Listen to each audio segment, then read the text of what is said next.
തീർച്ചയായിട്ടും പശ്ചിമ ബംഗാൾ CPM എന്താണ് സംഭവിച്ചത് അത് തിരുവനന്തപുരം കോർപ്പറേഷൻ സംഭവിക്കും.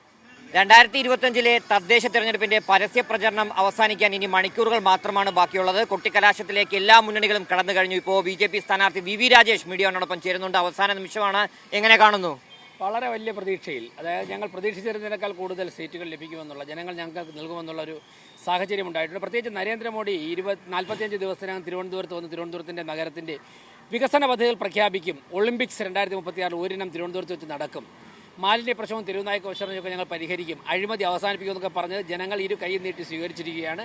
നല്ല ഭൂരിപക്ഷത്തിൽ, കംഫർട്ടബിൾ മെജോറിറ്റിയിൽ BJPയുടെ നേതൃത്വത്തിലുള്ള ഭരണമുണ്ടാകും. 2030 ആകുമ്പോഴേക്കും ഇന്ത്യയിലെ ഏറ്റവും മികച്ച 3 നഗരങ്ങളിലൊന്നായിട്ട് മാറും. ആര്യ രാജേന്ദ്രൻ്റെയും അഴിമതി സംഘത്തിൻ്റെയും ഒക്കെ തന്നെ അവരെയൊക്കെ തന്നെ കെട്ടുകെട്ടിക്കുവാൻ വേണ്ടി ജനങ്ങൾ കാത്തിരിക്കുകയാണ്.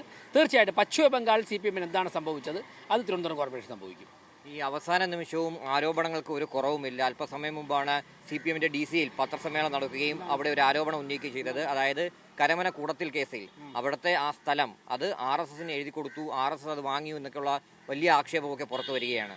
CPM RSSനെ കുറിച്ചൊക്കെ നമുക്ക് ചർച്ച ചെയ്യാം, ഒരുപാട് സമയമുണ്ട്. CPM 48 മണിക്കൂർ കഴിയുമ്പോൾ കോർപ്പറേഷൻ ഇലക്ഷൻ വരെയില്ലേ, കോർപ്പറേഷനെ കുറിച്ച് ചർച്ച ചെയ്യാൻ ധൈര്യമുണ്ടോ? RSS ഇവിടെയുണ്ട്, സ്ഥലം അവിടെയുണ്ട്, പ്രമാണമൊക്കെ എഴുതി കൊടുത്തെങ്കിൽ അവിടെ തന്നെ ഉണ്ടാവും, ഇരുന്നോട്ടത്, അതൊക്കെ പിന്നെ ചർച്ച ചെയ്യാം. CPM തിരുവനന്തപുരം കോർപ്പറേഷനെ കുറിച്ച് വരാൻ പോകുന്ന 48 മണിക്കൂർ ഞങ്ങൾ സംവാദത്തിന് തയ്യാറാണ്. 45 വർഷത്തെ CPM ഭരണത്തെക്കുറിച്ച് ബഹുമാനപ്പെട്ട വിദ്യാഭ്യാസ മന്ത്രി ശിവൻകുട്ടി ഉൾപ്പെടെയുള്ള ഇന്ന് ജീവിച്ചിരിക്കുന്ന CPMന്റെ മുൻ മേയർമാരെല്ലാവരുമായിട്ട് ഞങ്ങൾ സംവാദത്തിന് തയ്യാറാണ്. CPM തയ്യാറുണ്ട്, ഓരോ പദ്ധതികളെക്കുറിച്ച് ചർച്ച ചെയ്യാം. ആ ചർച്ച ചെയ്യാനുള്ള ധൈര്യമില്ലാത്തതുകൊണ്ടാണ് കണ്ണടച്ചിട്ടാക്കുന്ന ഒരു പരിപാടി ഇനി നടക്കുകയില്ല. ജനങ്ങൾ പഠിച്ചു കഴിഞ്ഞു. ഞങ്ങൾക്ക് ഏറ്റവും കൂടുതൽ ഇത്തവണ വോട്ട് ചെയ്യാൻ പോകുന്നത് CPM പ്രവർത്തകരാണ്.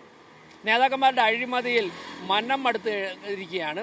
ഈ ആര്യാരാജ്യത്തിനും ആനാവൂർ നാഗപ്പനും ഒക്കെ ചേർന്നിട്ട് ആ കോർപ്പറേഷനെ കുളം തോണ്ടിയത് കണ്ട്, അതായത് സാധാരണ പ്രവർത്തകരുടെ രക്തം വിയർപ്പാക്കി അവർ ഒരു ഭരണസമിതിയെ കൊണ്ടുവന്നിട്ട് ഇവരൊക്കെ കൂടി ഇതിനെ കൊള്ളയടിച്ചുകൊണ്ട് പോയാൽ അവർ ഭയങ്കരമായിട്ട് മനം മടുത്തിരിക്കുകയാണ്. അതുകൊണ്ട് തന്നെ തീർച്ചയായിട്ടും വളരെ വലിയ മുന്നേറ്റം ഞങ്ങൾക്കുണ്ടാകും. CPM ഈ വിഷയം മാറ്റാൻ നോക്കണ്ട, CPM കോർപ്പറേഷനെ കുറിച്ച് ചർച്ച ചെയ്യാൻ തയ്യാറാവണം. Okay, thank you. Camera person Unni പാലാഴിക്കൊപ്പം RB സനു, മീഡിയ 1.